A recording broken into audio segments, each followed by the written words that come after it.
আসসালামু আলাইকুম। কেমন আছেন সবাই? বাংলাদেশের অত্যন্ত সুপরিচিত একটি পত্রিকা দৈনিক কালবেলা তাদের অফিসিয়াল ইউটিউব চ্যানেলে একটি নিউজ পাবলিশ করেছে। চলুন আগে ভিডিওটি দেখে আসি, তারপরে কিছু কথা বলবো। টাকার জাজিমে না শুলে ঘুম আসত না পতিত আওয়ামী লীগ সরকারের সাবেক সংসদ সদস্য ও ১৪ দলের সমন্বয়ক আমির হোসেন আমুর। সেই আমু এখন ঘুমান ঢাকার কেন্দ্রীয় কারাগারের একটি চৌকিতে। সেখানে তার সম্বল, তোশক, কম্বল, বালিশ, মগ আর থালাবাটি। বিলাসবহুল জীবনে অভ্যস্ত আমুর দিন যায় এখন মাদক মামলার সাজা পাওয়া এক আসামির সঙ্গে গল্পগুজব করে। অথচ একটা সময় চারপাশে পাইক পেয়াদায় ঘেরা আমুর পছন্দ ছিল নতুন টাকার বান্ডিল, আর স্বর্ণের নৌকা ছিল তার প্রথম পছন্দ। যে কোনো অনুষ্ঠানে গেলে তাকে স্বর্ণের তৈরি নৌকা দিতে হতো, আর তদবিরের জন্য দিতে হতো নতুন টাকার বান্ডিল। এখন কারাগারের ফ্লোরে ঘুমান পতিত আওয়ামী লীগ সরকারের প্রভাবশালী ব্যক্তি ও সাবেক এমপি সালমান এফ রহমান। গেল ২৭ জানুয়ারি রিমান্ড আবেদন শুনানির সময় জানান, ফ্লোরে ঘুমান তিনি। তার সঙ্গে একজন থাকেন। রাতের খাবার দেয়া হয় বিকেল ৪টায়। ৯টা বাজতেই সেই খাবার গন্ধ হয়ে যায়। দাবি করেন, ফোনে পরিবারের সঙ্গে কথাও বলতে দেয়া হচ্ছে না তাকে। এদিকে পলাতক স্ত্রীর কথা ভেবে দিন যায় সাবেক আইসিটি প্রতিমন্ত্রী জুনাইদ আহমেদ পলকের। আইনজীবী ও স্বজনরা জানান, পলক তাদের জানিয়েছেন জঙ্গি দুর্ধর্ষ আসামিদের হাই সিকিউরিটি ভবনে রাখা হয়েছে তাকে। তার আফসোস, স্ত্রী আরিফা জেসমিন কণিকা তাকে দেখতে যাননি কারাগারে। স্ত্রীর নামে অনেক সম্পদ করেছেন তিনি, এখন সেই স্ত্রী পলাতক। আলিশান জীবন না পেয়ে কারাগারে প্রায় মেজাজ হারিয়ে ফেলছেন সাবেক খাদ্যমন্ত্রী কামরুল ইসলাম।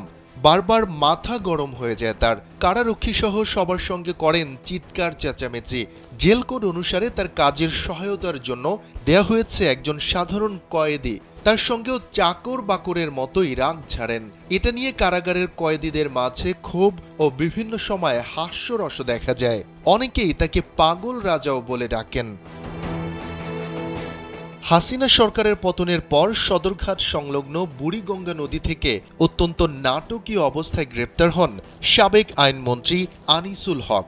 কয়েক দফা রিমান্ড শেষে তিনি এখন কেন্দ্রীয় কারাগারে। তিনিও ডিভিশন প্রাপ্ত বন্দী হিসেবে জেল কোড হিসেবে বিশেষ সুযোগ সুবিধা পাচ্ছেন। এ বিষয়ে ঢাকা বিভাগীয় কারা উপমহাপরিদর্শক মোহাম্মদ জাহাঙ্গীর কবির বলেন, বর্তমানে ঢাকার কেন্দ্রীয় কারাগারে রয়েছেন সাবেক মন্ত্রী, প্রতিমন্ত্রী ও সংসদ সদস্য সহ ৩৬ ভিআইপি। তাদের মধ্যে ৯ জন জেল কোড অনুযায়ী ডিভিশন সুবিধা পেয়ে আসছেন। কারাগারে ডিভিশন মানে আলাদা একটি নির্ধারিত ভবনে থাকার সুযোগ। সাধারণ বন্দীদের তুলনায় ডিভিশন পাওয়া বন্দীদের খাবারের তালিকায় দু একটি ভালো মানের পদ থাকে, তবে বেশিরভাগ খাবারই সাধারণ বন্দীদের মতো। নিউজটা তো দেখলেন, কি বলবো, সবার কথা আসলে বলতে পারবো না। তবে সালমান এফ রহমান সাবেক প্রধানমন্ত্রীর বিদেশি বিনিয়োগ বিষয়ক উপদেষ্টা সম্ভবত, তাকে আমি খুব কাছ থেকে দেখছি। তার লাইফস্টাইল, তার চলাফেরা, তার পছন্দ অপছন্দ সব কিছু না হলেও মোটামুটি সবই জানি। তার যে এক্সপেন্সিভ চলাফেরা, আর এই নিউজে কি দেখাইলো যে তিনি ফ্লোরে ঘুমান। আমি কারো বদনাম করতেছি না, সে কেমন ছিল বা সে কত কোটি টাকা চুরি করছে বা ইনকাম করছে, কি করছে না করছে, এদিকে যাচ্ছি না। আমি শুধু এটা বলতে চাচ্ছি যে মাত্র কয়েক মাসের ব্যবধানে তার ফ্লোরে থাকা লাগতেছে, অথচ তার এখনও যে পরিমাণ বৈধ অবৈধ বলেন যে সম্পত্তি আছে, সে চাইলে বাংলাদেশের যে কোনো বিলাসবহুল হোটেলে, আমার জানা মতে যে মানে একদিন থাকার খরচ বড় জোর 2 লাখ 3 লাখ 4 লাখ 5 লাখ টাকা হবে, সে প্রতিদিন এরকম একটা বিলাসবহুল হোটেলে সে থাকতে পারে। অথচ জেলখানায় তাকে ফ্লোরে থাকতে হচ্ছে।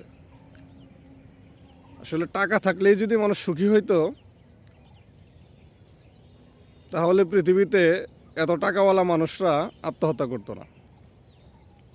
আর উনি যে জেলে গেছে, এটা যে উনি শুধু ওনার কর্মফল এটাও না। উপরওয়ালারও কিছু